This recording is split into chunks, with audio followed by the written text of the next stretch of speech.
Hey guys, welcome back to my channel, GracedWithRc. Today I'm going to review the Arma Raider BLX. This is a fully brushless buggy. It's a 1/8 scale desert buggy that Arma sells. It has a 3800 kV brushless motor and the BLX 85 that's rated up to 3S batteries.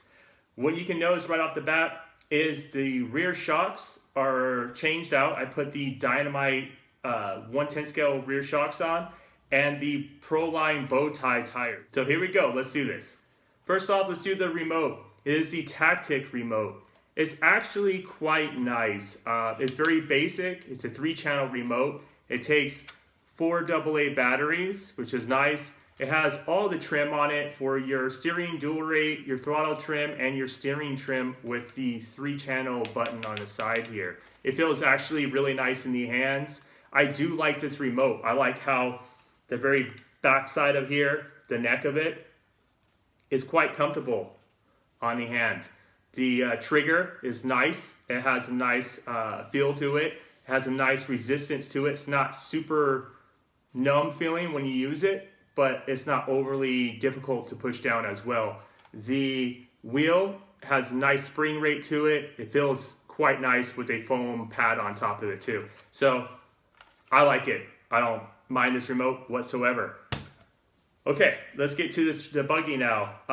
Like I said before, I changed out the tires to the Proline bow ties. The reason for that being, these are the Sand Scorpion wheels and tires that come on it. This is a front wheel, this is the rear wheel. Honestly, to me, these things are junk. You can tell I barely even used them. They are perfectly clean. I never even driven them in the dirt. The reason being is there is no traction I get at all. The only thing that's cool about these tires is they make a bitchin' noise on the street. They sound like a real car tire when they're hitting the brakes and kind of noise like that. So that's it. They look fine. They look good. But besides that, to me, they are junk. I will just use them on other vehicles just to wear them out. Besides that, will not go on this buggy. With it being a 2-wheel drive buggy, it needs a lot more traction, and these do not give it at all. So enough with the tires. Super hard foams, not good. Okay, let's get back to the buggy. It has the all metal geared ADS-7M servo in it. Fantastic. Speed is fantastic. Torque is great. It doesn't need a lot of torque. This front end of this buggy is extremely light, so no complaints on that. This buggy does have all ball bearings throughout, nice and smooth, silky smooth, and that rolls nice and easy. So no complaints on that. It is metal shielded bearings, like the Traxxas has the rubber shielded ones. I do prefer those a little better just because it's easy to service them, but at the same time, metal gear does block out the dirt a little better and gives you less rolling resistance. So that's it. I did change out my plugs to 6.5 Castle bullets. It comes with Deans. Not a fan of Deans. You can't run high current with Deans. I run this buggy only on 3S. I run it on 2S. Not for me, it's not bad, but I like a lot more power. So I like to do backflips, and this thing's capable of doing pretty good backflips on 3S. The power from this 3800 kV from the BLX with the BLX 85 ESC is fantastic. I don't have any issues with it at all. I don't think there's ever a reason to upgrade it unless you burn them out, because the power is fantastic, like I said before. Here's a couple things I have to talk about that's negative on this buggy. First off, these shocks are crap. They are a joke. I have the front shocks still on this vehicle here, as you can see. The reason why I have the fronts on, because I can't currently find shocks that will fit in between the upper A-arms. The upper A-arms have a special design where the shocks fit down in between them. So I kept them on, but I did change out the weight oil to 50 weight oil. So that's how it is. But with the rears, I did have some Dynamite all aluminum body shocks here. This has 50 weight oil in the back as well, just kind of feeling it out. It has stock Traxxas springs on them as well. They work fantastic. I had these on a Traxxas Slash 2-wheel drive, and they fit on the Buggy perfectly. No issues whatsoever. So my biggest complaint on this one so far is the shocks. These shocks are really low quality, and they leak when they even come out of the box. The fronts are okay after I did some fine suspension tuning to it as well. The dampening is good, and the rebound is perfect now. The rear just as well. Nice, soaks up the bumps, nice and easy. Another problem here. See if you guys can get it on the camera. If you look in the very back, you can see the drive shafts are white. The reason for that,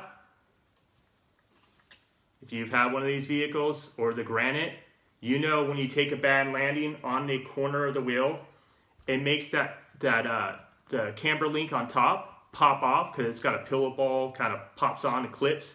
And when you hit super hard on the corner, or not even that hard honestly, the rear wheel pops down and that dog bone goes God knows where, and it's really, really difficult to find.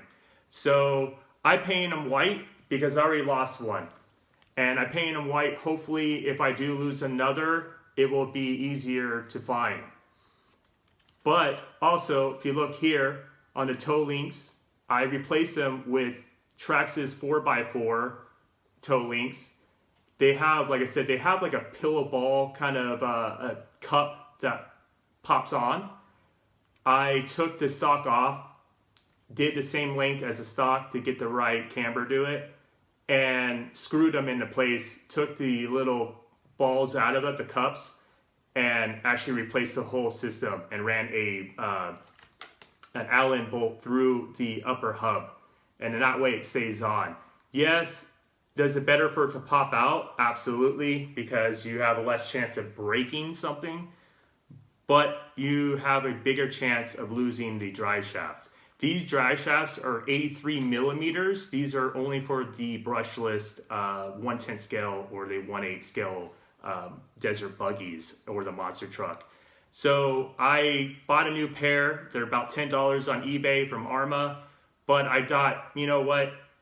I'm gonna just replace them, paint them white, and replace the upper toe link to see what that's gonna do. Most likely, it's just gonna break the rear hub and possibly just lose the dog bone all over again anyways. But at least it's gonna take a lot more of a hit than it did before with the little pop-on cups that it had, because I literally did one backflip on this, decent height, it was killer, landed it fine, no problem.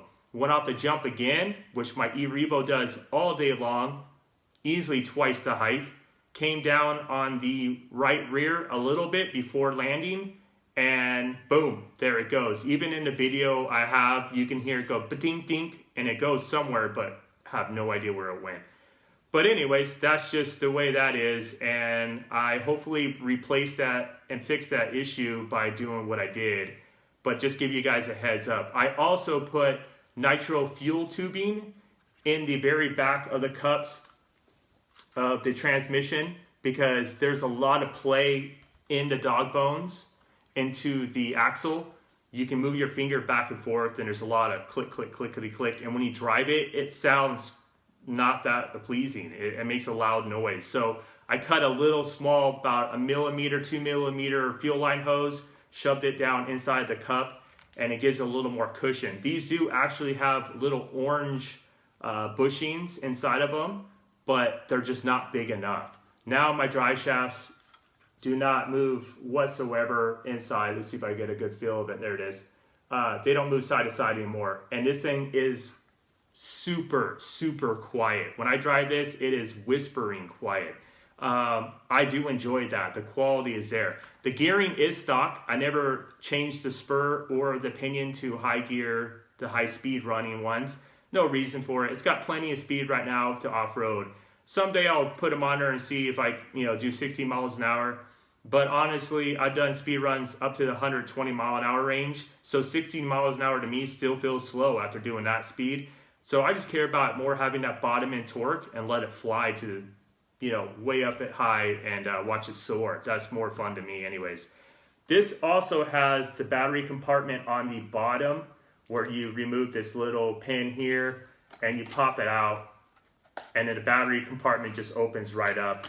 I fit a 3S Nanotech from Turnigy. It is a 4300, I believe, 50 to 100C, and it fits in there good. It's tight, but it fits in there no problems whatsoever.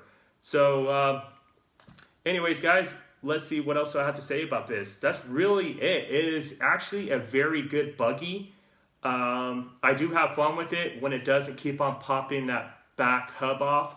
But now hopefully I have that fixed and I won't have as many issues at all. The drivetrain is super good. It seems super durable. The plastics are actually quite nice. I got this at Tower Hobbies. I love that store. They do great for me. I am a member there. I got this shipped to my door for $185, and you can't beat that, honestly. All right, guys, anyways, that's about gonna be it. There's really not too much to say. Tires suck. Drive shafts tend to pop out. The stock shocks are horrible. Besides that, upgrade the shocks. Put some better tires on it. Ready to run vehicles tend to suck anyway, so I can't knock Arrma too much for that. Servo is fantastic. Speed control, motor's fantastic. Remote receiver, fantastic. Really, you get a killer kit for the price. This is a great buy. I would suggest anyone that's interested into buying this vehicle, buy it. Honestly, it's that good. You can spend the money and get a Traxxas Bandit, which is, I believe roughly smaller than this, but brush version, and a lot cheaper, honestly. I think those even have bushings, not even bearings. Traxxas Drivetrain, like the transmissions, are super durable. Super durable. I haven't had issues with the Arrma so far, but I've been driving Traxxas for a long time, and I've never, ever had issues with their transmissions, even doing speed runs at 120 miles an hour on 6X. So, but with these, I can't really say as yet, but everything compared to a Traxxas, like to a Bandit, this takes the cake. A Bandit sucks, honestly. It is slow, the servo is bad, the power system that's not brushless, the Vlenion system is actually quite nice, but it doesn't compare to this. This system that it has with the BLX 85 and the 3800 kV 4-pull blows the Traxxas Vlenion system out of the water. The amount of torque this has, how smooth it runs, and how easy it is to operate is a lot better, and it doesn't get that hot whatsoever. A Traxxas Vlenion gets scorching hot. So yeah, guys, this is pretty much it with the review. This is the Arma Raider BLX. If you have any more questions, let me know. Catch you guys next time. I'm going to do a nice up close before I end the show. Take care.